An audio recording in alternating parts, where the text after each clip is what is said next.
proses yang disebut sekarang ini media itu kan pilar keempat demokrasi. Dia pasti akan mengalami penurunan. Salah satu penurunan nilai-nilai demokrasi itu. Dan kalau kita mau jujur, 9 tahun ini, ya 9 tahun sejak zamannya rejim ini, indeks demokrasi kita menurun. Itu salah satunya adalah tentang masalah penyiaran ini. Di samping hal-hal yang lain seperti itu. Nah, kita mengetahui zamannya Orde Lama, pada waktu kekuatannya Soekarno sudah mulai menjadi satu di tangannya, menjadi otoriter pada waktu itu, memang banyak sekali media-media mengalami nasib yang naas seperti itu. Nah, zamannya Orde Baru awal bagus, ya kan? Tapi tak kala kekuatannya Soeharto sudah mengkonsolidasi dan menjadi kekuatan yang betul-betul tanpa kontrol, berapa banyak media-media yang menjadi mati dia. Kita ingat media yang dimiliki oleh Masumi dulu, ya kan, luar biasa tuh. Masumi itu bukan, Masumi itu punya media itu apa namanya, media Masumi Abadi.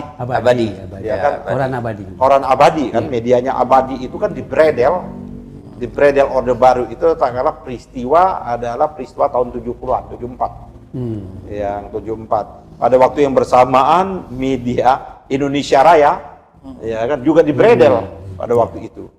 Nah, karena ditutupnya media Masumi pada waktu itu Abadi dan Duta kalau nggak salah NU, NU yang luar biasa, 3 besar atau 4 besar itu ditutup habis. Kompas belum ada apa-apanya. Dengan ditutup habis baru Kompas yang merangkak menjadi media yang besar. Muncul juga Orde Baru itu, Tempo dan sebagainya. Nah, kita mengetahui proses media ini dimatikan, dibunuh itu pasti media itu memberitakan hasil tidak hanya sekedar liputan, tapi yang melakukan namanya investigasi, yang menurut pasal perubahan ini akan dilarang seperti itu. Investigasi itu tentu eksklusif mereka. Tempo mati, dulu kan ada 3 Tempo, terus editor dengan Detik. Itu tak kalah mereka melakukan investigasi tentang pembelian kapal. Kapal zaman pada waktu itu, zamannya kapal itu kan melakukan rame beritanya. Pak Harto marah, tutup ya kan Tempo. Hasil investigasi itu juga kalau tidak salah di samping itu kan menyangkut masalah nasional, tapi ada juga yang koran lokal yang melakukan investigasi yang selama ini tertutup sedemikian rupa yang menyebabkan wartawannya mati. Udin. Udin itu wartawan di Jogja kan? Di Jogja. Dia bagaimana ada konspirasi membunuh itu tertutup sekali, tapi dibongkar sama Udin. Akibatnya Udin mati kan. Belum lagi ada wartawan di Sulawesi dan lain sebagainya. Marsina, kasus Marsina itu terbongkar karena ada investigasi eksklusif yang dilakukan oleh media.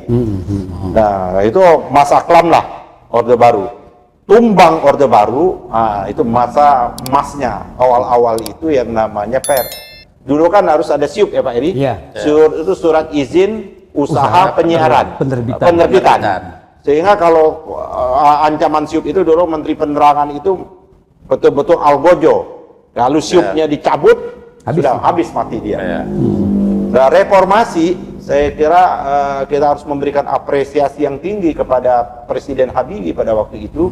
Salah satu dia adalah membuka keran yang namanya untuk mendirikan media itu tidak perlu lagi namanya SIUP. Maka berdirilah begitu banyak media-media. Dan Menteri Penerangannya pada waktu itu pernah jadi Sekjen P3 itu. Tentara ini, Yunus Sofia itu Menteri Penerangan, dialah membuka keran, maka lahirlah yang namanya Undang-Undang Penyiaran pada waktu itu, lahirlah yang macamnya, bagaimana kalau ada sengketa dan lain sebagainya melalui Dewan Pers. Itu sejarah. Nah, sejarah yang begitu bagus ditorehkan oleh reformasi ini juga mengorbankan tidak hanya nyawa, uang, tapi mengorbankan nyawa juga seperti itu. Nah, yang sekarang ini dicoba dengan RUU ini ingin ditutup lagi keran itu. Nah, ini yang berbahaya. Nah, saya komunikasi, saya cek nih apa sih kawan-kawan DPR ini, ya kan saya juga betul Pak Ustadz Anin menyatakan saya di Komisi 3, tapi saya juga pernah pimpinan di Badan Legislasi. Nah, ini karena ini usul inisiatif DPR. Saya cek ini kalau usul inisiatif DPR, apakah ini dari badan legislasi yang membuat usul perubahan ini atau dari komisi-komisi yang terkait. Nah, saya mendapat informasi ini informasinya A1 ini. Informasi ini dari Komisi 1. Komisi 1 ini memang membawai penyiaran. Yeah. Ini sudah cukup lama sebenarnya terjadi perdebatan, terjadi dua pandangan yang berbeda. Jadi pasal-pasal yang kita akan sebutkan ini, terutama pasal larangan ini sudah jadi perdebatan. Sudah jadi perdebatan, ini sudah ada pro kontra. Sebenarnya kan ketua Komisi 1 kalau mau jujur kan manusia pers.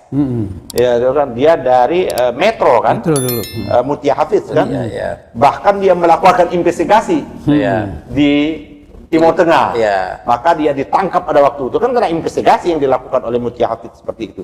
Tapi saya nggak tahu bagaimana perannya Mutia Hafiz sebagai ketua Komisi 1 sehingga undang-undang ini atau rencana perubahan atau revisi undang-undang penyiaran ini bisa lolos di Komisi 1. Kalau zamannya saya, ini kan mekanisme ya, Ustaz Min, mekanisme di DPR itu perubahan undang-undang itu ini yang disebut dengan legislative review. Legislative review ini artinya usul inisiatif perubahan itu dari DPR. Itu bisa dilakukan oleh komisi yang bersangkutan atau bisa dilakukan oleh yang namanya badan legislasi. Nah, ini ternyata dari Komisi 1. Komisi 1 ini harus kita bongkar betul sesungguhnya siapa menjadi usul inisiatifnya ini. Karena ini kan setiap usul itu harus paling tidak diusul beberapa anggota komisi itu, terus ditambah dengan beberapa fraksi. Kalau nggak salah 5 apa berapa, saya udah lupa lah berdasarkan undang-undang yang ketiga. Tapi tidak boleh hanya satu fraksi. Artinya undang-undang ini sudah RUU perubahan ini sudah disetujui awal draft perubahannya ini sudah lebih dari 2 fraksi. Nah, karena ini sudah dibawa ke balik, sebenarnya substansi balik sudah tidak boleh ganggu gugat lagi. Balik hanya karena ini dari komisi mengharmonisasi supaya tidak tumpang tindih dengan undang-undang yang lain. Artinya ini draft ini sudah final di Komisi 1. Artinya kawan-kawan Komisi 1 9 fraksi ya sekarang. 9 fraksi yang ada di Komisi 1 menyetujui. Walaupun mungkin punya catatan-catatan terhadap pasal-pasal itu. Artinya mereka sudah menyetujui untuk menjadi draft usul RUU dari DPR yang balik tinggal harmonisasi saja. Nah, saya dengar perbedaan pandangan yang ada di Komisi 1 atau perdebatan masuk lagi ke balik. Masuk lagi ke balik, terus sampai sekarang menjadi perdebatan. Ada beberapa teknis pembentukan perundang-undang yang wajib kita tanya. Apakah pada waktu naskah perubahan ini sudah melakukan sosialisasi? Karena wajib loh, wajib sosialisasi. Terus apakah mereka sudah menampung aspirasi yang ada? Kalau sosialisasi di provinsi mana yang mereka sudah? Terus stakeholder mana yang sudah mereka ajak bicara pada waktu melakukan draft perubahan ini? Apakah yang namanya Dewan Pers sudah diundang? Apakah komisi penyiaran, kan ini ada komisi penyiaran ini, apakah komisi penyiaran sudah diundang? Apakah media-media sudah diundang? Apalagi sekarang media berkembang dari media konvensional menjadi media-media digital, termasuk kita ini. Ini ancaman juga buat kita ini.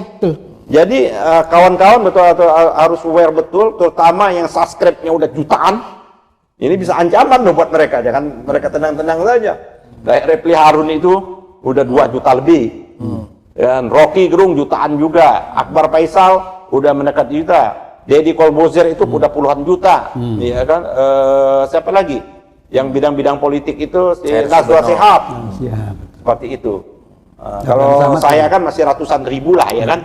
Abraham Samad sama lah kelasnya sama saya, Abraham Samad, Bambang kayak gitu, seperti itu yang ada jutaan. Itu artinya ancaman.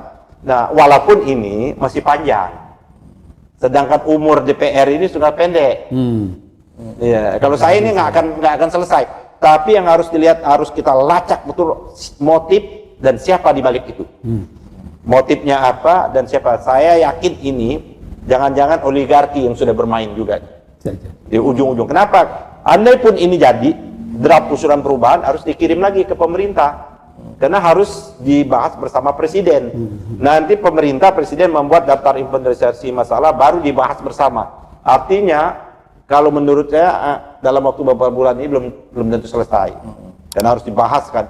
Tapi kalau demi kepentingan yang tertentu yang terselubung, nah ini ada terselubung kepentingan oligarki bisa cepat banget. Hati-hati juga kita. Walaupun kalau dalam kerangka prosedural ya, saya belum masuk konten ya Pak Ustaz Nin, belum masuk proseduralnya, masih kerangka prosedural ini masih lama. Tapi kita jangan lengah.